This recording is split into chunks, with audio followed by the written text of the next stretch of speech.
Falar com os irmãos a respeito das dispensações.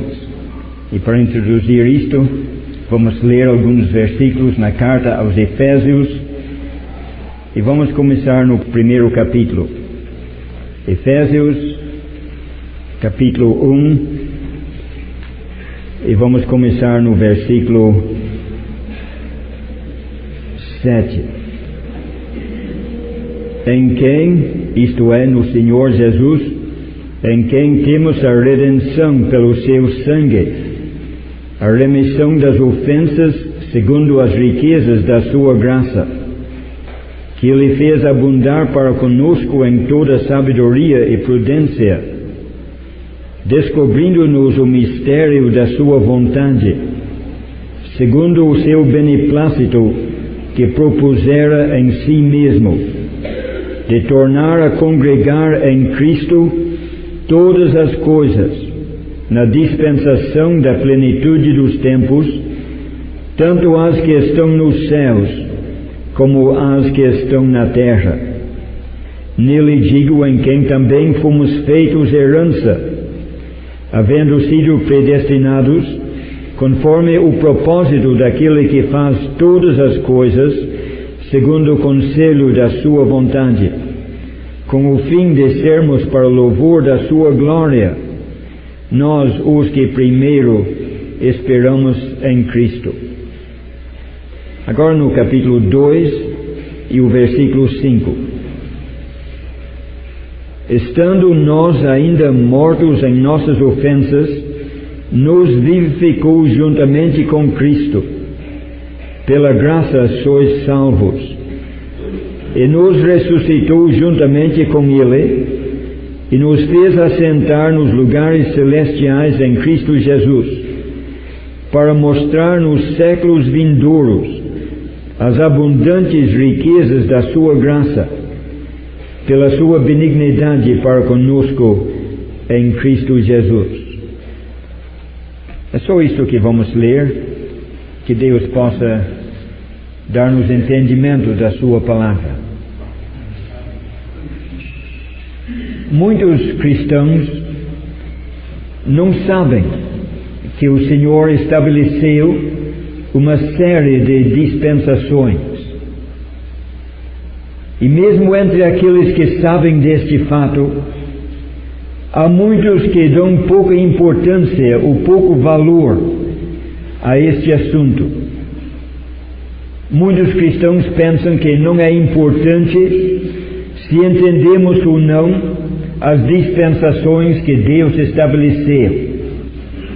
Alguns chegam a dizer que o importante é conhecer as grandes doutrinas da Bíblia e praticar os mandamentos da Bíblia, mas a verdade é que não podemos entender as doutrinas, nem podemos praticar e obedecer os mandamentos se não entendemos essas dispensações. É realmente necessário que cada um de nós tenha uma compreensão clara das dispensações que o Senhor estabeleceu. Em primeiro lugar, porque se não entendemos essas dispensações, não podemos entender a Bíblia. Se esquecemos dessas dispensações, a Bíblia vai ser para nós um livro obscuro e confuso. E sendo assim, a nossa doutrina será uma doutrina errada se não entendemos as dispensações. Também podemos afirmar que se não entendemos essas dispensações, não vamos saber com clareza, com exatidão, o que é que Deus quer que nós façamos. Obrigado. E se não sabemos o que Deus quer de nós, então não podemos obedecer. Então a nossa conduta e a nossa prática será uma conduta errada. Então é necessário que nós tenhamos uma compreensão clara deste assunto tão importante. É realmente um assunto fundamental, porque sem a compreensão destas dispensações não podemos conhecer as doutrinas, nem tampouco saber o que o Senhor está exigindo de nós. Estas dispensações foram estabelecidas pelo Senhor e estabelecidas com um propósito claro, para que nós pudéssemos ter uma compreensão da sua vontade. Veremos mais disto daqui a pouco, mas para deixar bem claro como é importante entender isto, deixe-me citar algumas ilustrações tiradas da Bíblia. Quando você começa a ler a palavra de Deus, logo você vai descobrir certas coisas que parecem difíceis de reconciliar. Você vai ler no Velho Testamento, por exemplo, como Deus mandou que o pecador trouxesse um animal para oferecer aquele animal em sacrifício pelos seus pecados. Vemos isto em toda parte no Velho Testamento. Mas podemos pensar em Levítico, capítulo 4. Naquele capítulo ele começa a apresentar diversos casos. No caso de um sacerdote, se ele pecar, ele teria de trazer um novilho. Depois ele fala do caso de um príncipe, e o caso dele seria um pouco diferente. Depois ele fala do povo comum, e ele teria de trazer uma oferta diferente ainda. Alguns teriam de trazer novilhos, outros bodes, outros cabras, outros cordeiros. Havia uma diversidade de sacrifícios pelo pecado, mas em cada caso Deus afirma que oferecendo esse sacrifício o seu pecado será perdoado. Tudo isso fica muito bem até que você chega no Novo Testamento. Por exemplo, em Hebreus capítulo 10, você vai ler no 4º versículo que é impossível que o sangue de touros e bodes tire o pecado. E logo você começa a pensar, será que Deus mudou de ideia? Será que há uma contradição na Bíblia? Em Levítico, Deus mandou trazer um animal e Ele garantiu que oferecendo aquele animal, o pecado seria perdoado. E agora Ele diz que isto é impossível, não pode acontecer. Uma contradição? O Deus mudou de ideia? Ou Ele faz acepção de pessoas, estabelecendo uma lei para algumas pessoas e outra lei para outras? E começa a ficar uma confusão. Veremos daqui a pouco que não há contradição, que Deus não muda de ideia, que Deus não faz acepção de pessoas. Há uma razão para tudo isto. Ou depois de pensar naqueles sacrifícios, você pode pensar em algo que vai encontrar logo no começo, em Gênesis capítulo 17, que Deus mandou que Abraão e os seus filhos fossem circuncidados.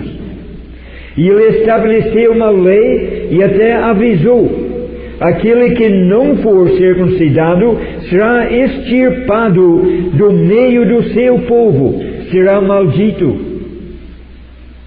Se não for circuncidado, será maldito. Mas quando você chega na carta aos Gálatas, você vai ler no capítulo 5 e versículo 2, onde o apóstolo Paulo, inspirado pelo Espírito Santo, disse: se vos circuncidardes, estáis separados de Cristo. E no versículo 4 ele torna a repetir: Cristo de nada vos aproveita se fizerem isto. Gênesis 17, será maldito aquele que não for circuncidado. Gálatas 5, será maldito aquele que for. Contradição? Deus mudou de ideia?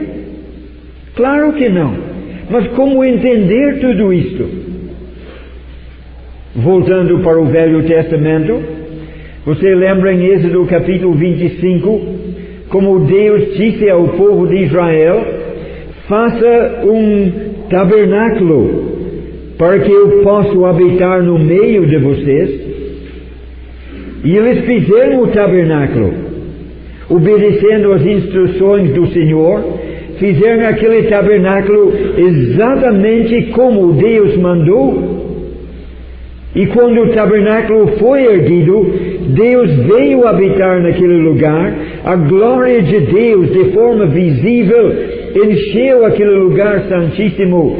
E em Levítico capítulo 1, Deus falou sobre o propiciatório lá naquele tabernáculo.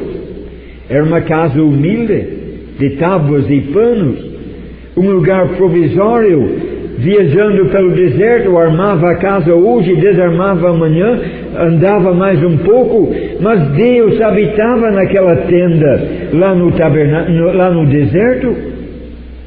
E quando chegamos no livro dos Reis, em 2 Reis capítulo 8, vemos uma casa bem melhor, uma casa rica, luxuosa, uma casa boa, que Deus mandou fazer e foi feita exatamente de acordo com o modelo que Deus mostrou.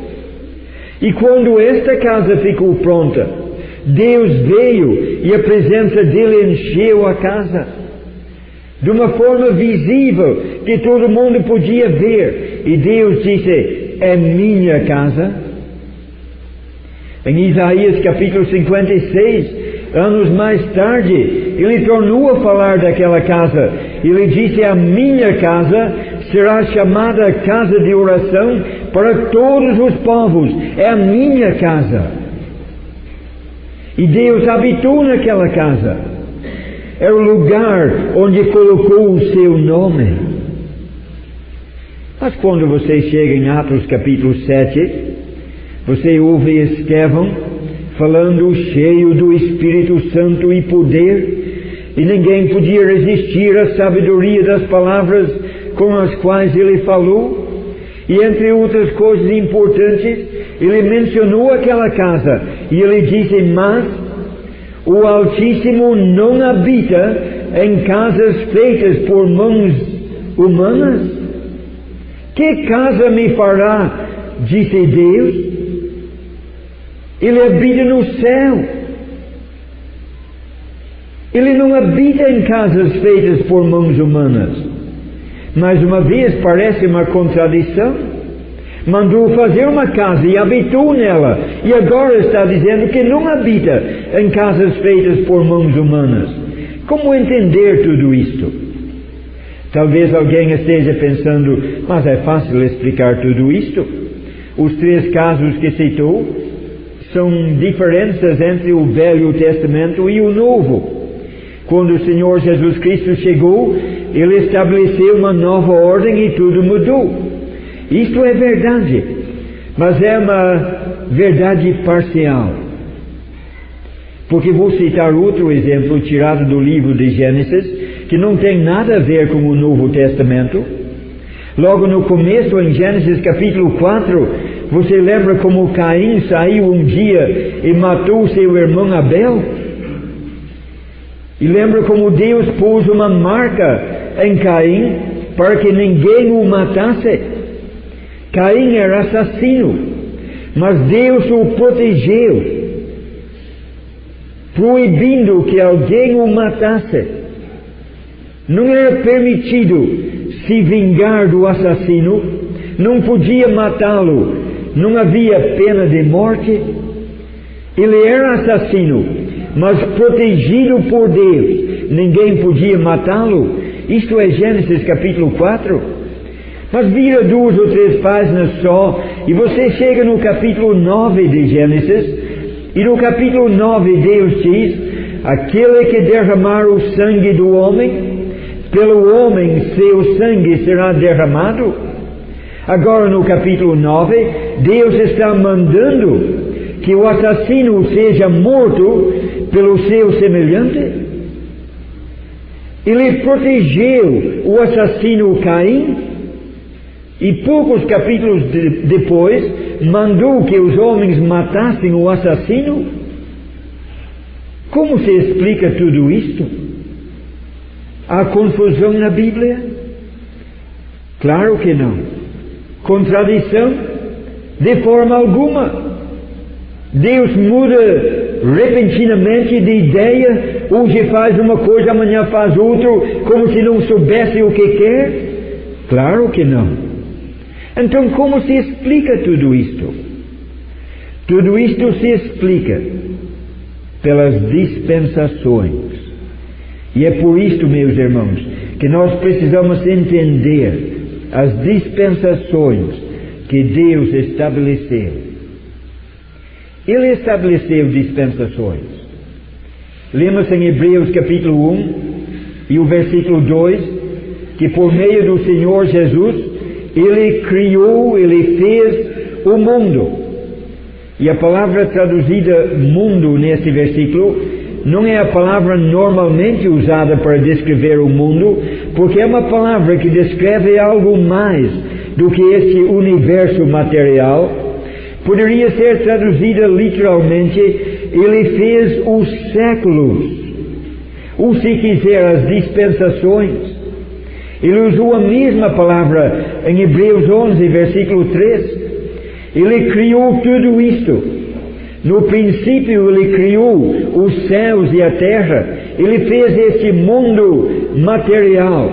Ele fez o universo. Fez tudo isto que existe. E também fez as dispensações.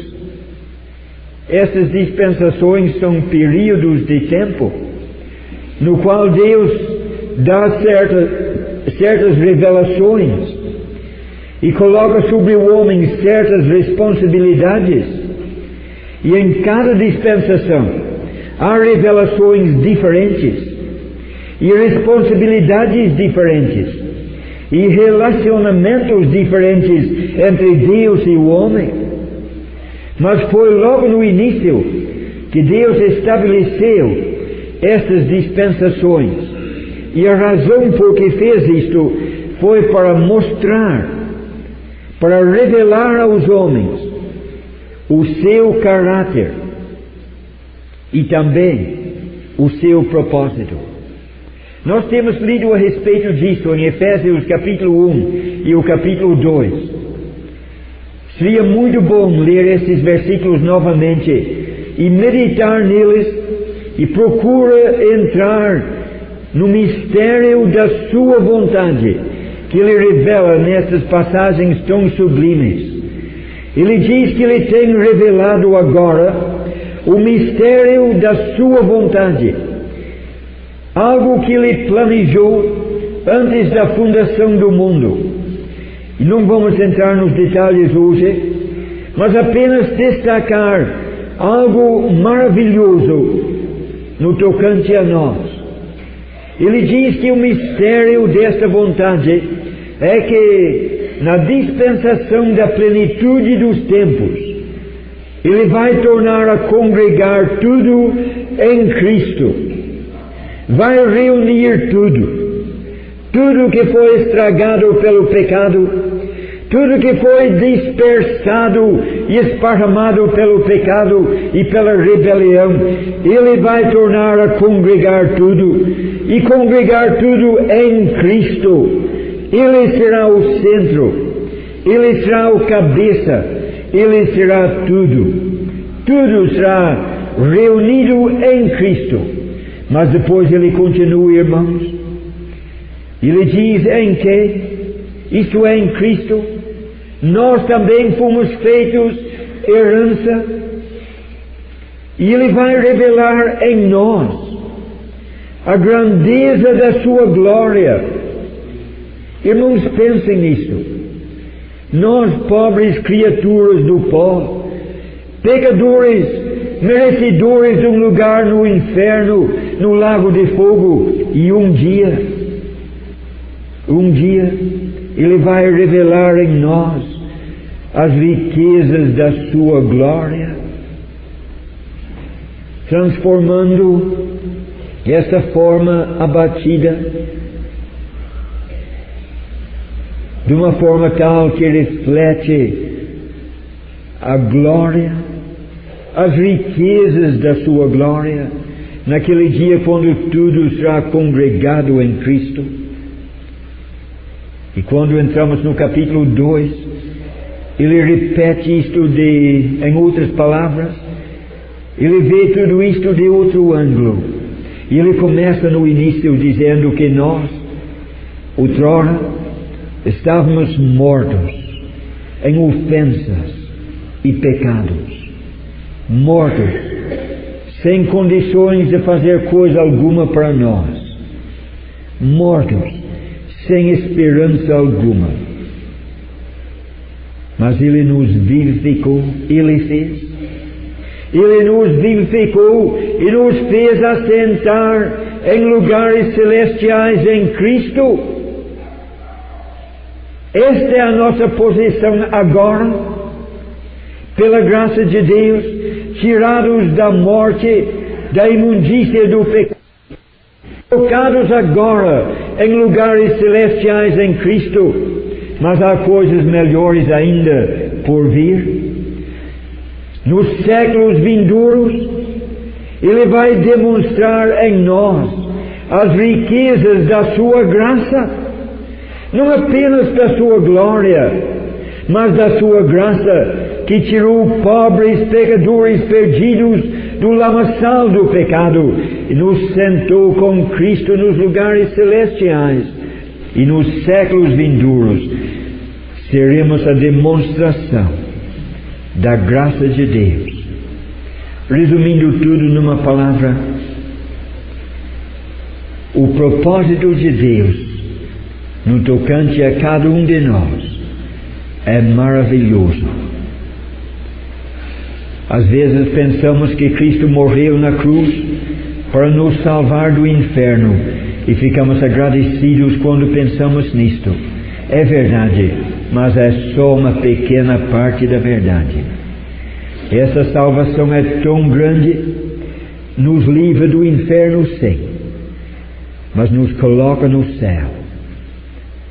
E mais do que isto, não apenas habitantes do céu, cidadãos do céu, mas irmãos e irmãs, seremos a demonstração da graça de Deus durante toda a eternidade. Perante anjos e arcanjos, serafins e querubins, Deus vai demonstrar as riquezas da sua graça e as riquezas da sua glória. E nós seremos aquele ornamento da sua glória, que Ele vai mostrar às hostes celestiais. As dispensações foram planejadas por Deus justamente para conduzir-nos a isto. É um plano realmente maravilhoso que Deus está revelando por etapas. É assim que Deus sempre age. Ele podia ter feito de uma vez por todas, simplesmente falando e tudo seria feito. Mas não é assim que Deus age na sua sabedoria. Deixe-me ilustrar isto, pensando primeiramente na criação. Quando Deus fez o mundo e tudo o que nele há, Ele podia ter feito num segundo. Ele podia ter feito tudo com uma palavra, ou até sem uma palavra, com um mero pensamento. Mas Deus fez tudo isto por etapas. Pense em Gênesis capítulo 1. No princípio criou Deus os céus e a terra. E a terra era sem forma e vazia. Veja o início da obra de Deus. Ele usa duas expressões para descrever a terra em Gênesis 1 e 2. Sem forma e vazia. Depois ele começou a trabalhar durante 6 dias. Nos primeiros 3 dias, Ele estava dando forma à terra. Estava sem forma. Ele separou a luz das trevas, fez um firmamento separando as águas em cima das águas embaixo, fez aparecer a terra seca, separando o mar, dando-lhe os seus limites, colocando o mar no lugar certo e a terra seca no lugar. Nos primeiros 3 dias, Ele dava forma à terra. Levou 3 dias para fazer isto. Nos dias 4, 5 e 6, Ele estava preenchendo aquele vazio, porque além de estar sem forma, estava vazio. No 4º dia, Ele colocou o sol no céu, colocou a lua, as estrelas, depois os peixes no mar, as aves voando no céu, os animais na terra, o homem. Ele foi preenchendo o vazio que estava aqui na terra. Ele fez tudo isto por etapas, fazendo o céu e a terra, aperfeiçoando a forma, preenchendo o vazio e finalmente colocando Adão e Eva lá no jardim que Ele havia plantado. Ele podia ter feito de outra maneira, mas na sua sabedoria Ele fez tudo isto por etapas. Pense na criação do homem. A criação da raça humana também foi por etapas. Deus tomou do pó da terra e aquele pó na sua mão era simplesmente pó. A primeira etapa, Deus fez um corpo, e era um corpo perfeito, mas sem vida. E lá estava o corpo de Adão, mas sem vida. Então Deus soprou nas narinas o fôlego de vida e aquele corpo viveu, e Adão tornou-se alma vivente. Mas a obra ainda não estava terminada. Deus, olhando para ele, disse: não é bom que o homem esteja só. E fez cair sobre ele um profundo sono, tirou do seu lado uma costela. Daquela costela Deus fez Eva. Deus trouxe Eva, apresentou Adão, e lá estava no jardim do Éden os primeiros pais da raça humana. Não feito num instante, não criado com uma só palavra, mas feito por etapas, conforme a sabedoria e o propósito de Deus. E o seu grande propósito, o seu propósito maravilhoso de tornar a congregar tudo em Cristo, na plenitude dos tempos, Ele está revelando isto e chegando a isto por etapas. Naquele dia, Cristo reinará, e quando o último inimigo for subjugado, o próprio Filho entregará o reino ao Pai. 1 Coríntios 15. Entregará o reino ao Pai, para que Deus triuno, Pai, Filho, naquele alvo para o qual Deus está trabalhando. E Ele revela tudo isto através das dispensações. Quando olhamos para a Bíblia, descobrimos que são 7 dispensações. Nem todos concordam com isto. Se você lê alguns comentários e livros, você vai encontrar alguns falando em 8, outros falando em muito mais, outros falando em menos. Mas eu creio que se você examinar a Bíblia, você vai descobrir 7 dispensações. E esse número de 7 não deve causar espanto. É o que devemos esperar, porque 7 é um número que rege as atividades de Deus em relação ao homem. Temos pensado na criação do mundo, quando Ele estava preparando tudo isto, e Ele mostra um período de 7 dias. Trabalhou 6 dias, e no 7º dia descansou. Vendo todas as suas obras naquele sétimo dia, ele disse: está muito bom. E Deus descansou. E o que aconteceu na criação? 6 dias de trabalho, seguido por um dia de descanso divino, era apenas uma sombra de algo que Deus impôs ao seu povo em Êxodo capítulo 20. Ele disse para o povo de Israel: 6 dias trabalharás e o 7º dia descansarás. E ele estabeleceu esta lei para o seu povo: 6 dias de trabalho e no 7º dia um descanso obrigatório. Aquele ciclo de 7 dias governou toda a vida daquele povo de Israel, o povo de Deus. Não era apenas um ciclo de 7 dias, mas ele estabeleceu também um ciclo de 7 anos.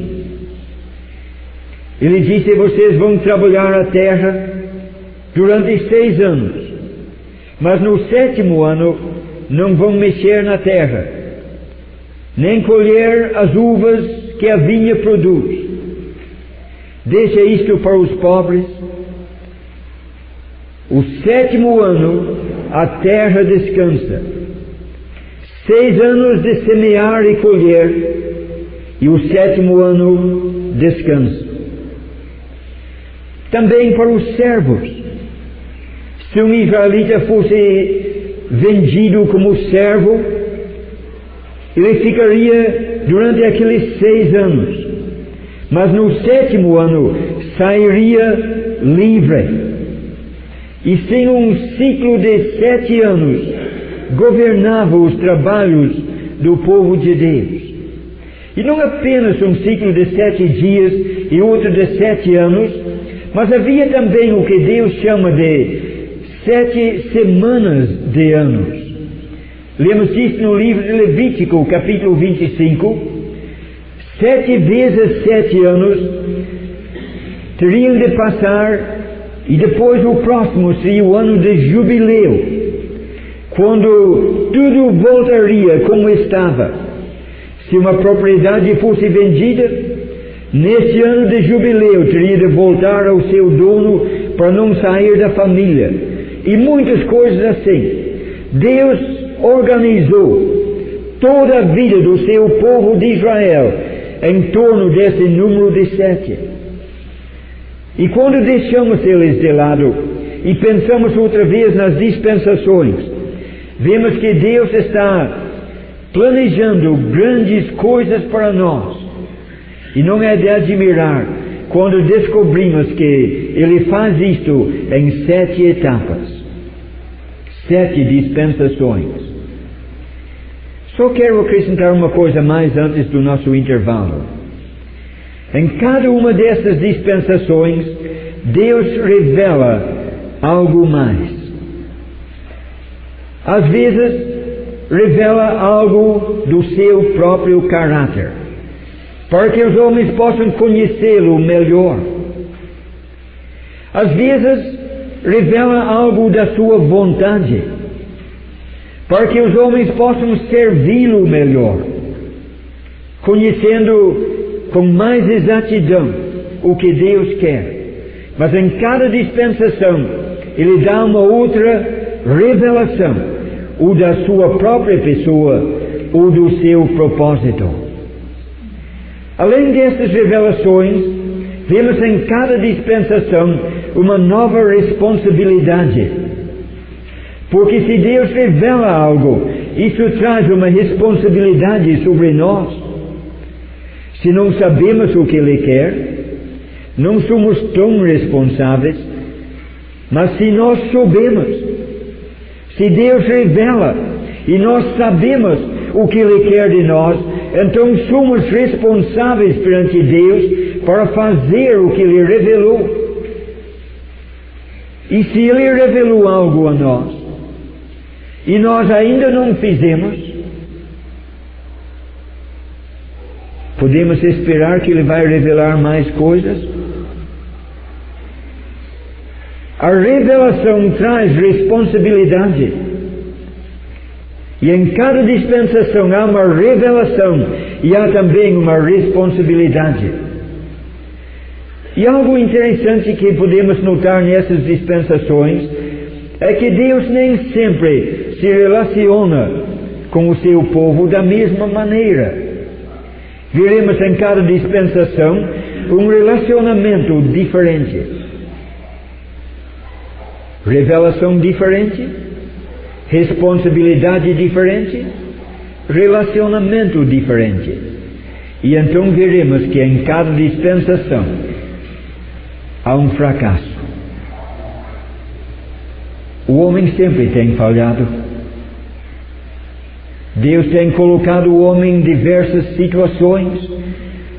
Cada dispensação o coloca numa situação diferente. Mas o resultado é sempre o mesmo. O fracasso total do ser humano. E através disto Deus está mostrando que só tem um caminho para realizar os seus propósitos maravilhosos. E esse caminho é através de Cristo. Não há outro.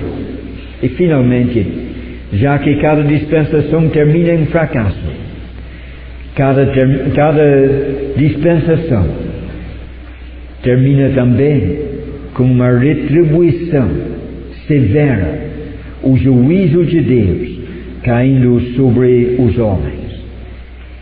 Que Deus possa ajudar-nos a entender isto e ver através desses estudos como Deus tem dividido todos esses anos da raça humana em 7 períodos.